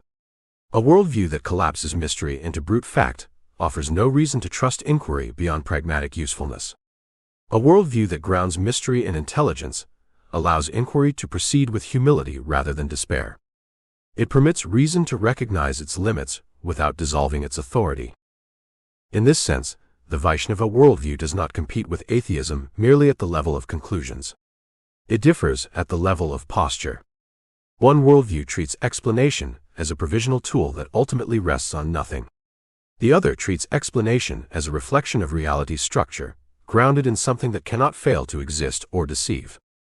The choice between these worldviews is therefore not a choice between belief and disbelief, but between coherence and incoherence, between explanation and its abandonment, between reason as authoritative and reason as accidental. Nothing in this book guarantees that the reader will accept the Vaishnava worldview. Nor should it. Worldviews are not adopted mechanically. They are lived into. But the book has aimed to clarify what is at stake in refusing certain answers, and what becomes possible when explanation is allowed to reach its natural terminus. If atheism is true, then the universe exists for no reason, cognition is a fortunate accident, and truth has no authority beyond survival. One may live with that conclusion. But one cannot live coherently with it, while continuing to demand rational justification, explanatory depth, and epistemic responsibility. If the Vaishnava worldview is true, then existence is not an accident, order is not illusory, and knowledge is not a fluke. Reason is limited, but it is not betrayed by the world. Inquiry is demanding, but it is not futile. Skepticism is understandable, but it is not final. The arguments of this book do not force a verdict. They force a recognition. They show that some positions can be held only at the cost of what they rely upon, while others can sustain the weight placed upon them. The question, then, is no longer merely where the universe came from. It is whether one is willing to live in a world where explanation ultimately means nothing, or in a world where explanation, though incomplete, is grounded in truth. That question cannot be avoided. It is already being answered, implicitly or explicitly, in every attempt to understand the world. This book has tried to make that answer visible. Glossary. Atheism, in its minimal sense, the absence of belief in a necessary transcendent ground of reality. In this book, atheism is evaluated not psychologically, but in terms of the metaphysical and epistemic commitments that follow from explaining existence without appeal to such a ground. Brute fact, a fact that has no explanation and is not grounded in anything deeper. Appealing to brute fact terminates explanation rather than completing it. Causation, the principle that effects arise from sufficient causes. Causation presupposes explanatory priority and intelligibility. It cannot coherently be suspended without undermining explanation itself. Contingency, existence that could have been otherwise or not existed at all. Contingent realities depend on conditions beyond themselves and therefore require explanation. Creation, in the philosophical sense used here, an account of why the universe exists rather than not. This does not initially imply intentional or divine agency, though such agency may later be argued for. Eternity, unlimited temporal duration. Eternity by itself does not imply necessity and does not eliminate the need for explanation. Explanation, an account that shows why something is the case rather than otherwise. Explanation presupposes intelligibility, causal relevance, and non-contradiction. Mere description does not count as explanation. Infinite regress, an explanatory sequence that extends indefinitely without reaching a sufficient ground. An infinite regress of contingent explanations fails to explain the existence of the whole. Knowledge, justified belief oriented toward truth rather than mere usefulness or survival. Knowledge presupposes reliable cognitive faculties and normative standards of reasoning. Necessity, existence that cannot fail to be. A necessary reality does not depend on causes, conditions, or prior states, and therefore does not require an external explanation. Normativity, the dimension of ought that governs belief, reasoning, and justification. Normativity cannot be reduced to descriptions of behavior, psychology, or evolutionary advantage. Nothing, the absence of anything whatsoever, no objects, properties, relations, laws, potentials, or structures. In this sense, nothing has no explanatory capacity. Reason, the capacity to evaluate beliefs according to standards of validity, coherence, and justification. Reason is normative, not merely descriptive. Revelation, in the epistemic sense used here, reliable testimony originating from the ground of reality itself. Revelation is not treated as a rival to reason, but as its completion. Self-creation, the claim that the universe caused itself to exist. This proposal is incoherent, as it requires something to exist prior to its own existence. Skepticism, the view that knowledge is ultimately unattainable or unjustified. In this book, skepticism is treated as a natural consequence of grounding cognition in unexplained contingency. Theism, a worldview that affirms a necessary, intelligible ground of reality capable of sustaining existence, explanation, and knowledge. An invitation. This book was not written to persuade by rhetoric or to compel belief. It was written to clarify whether the existence of the universe, and our capacity to understand it, can be accounted for without abandoning explanation itself.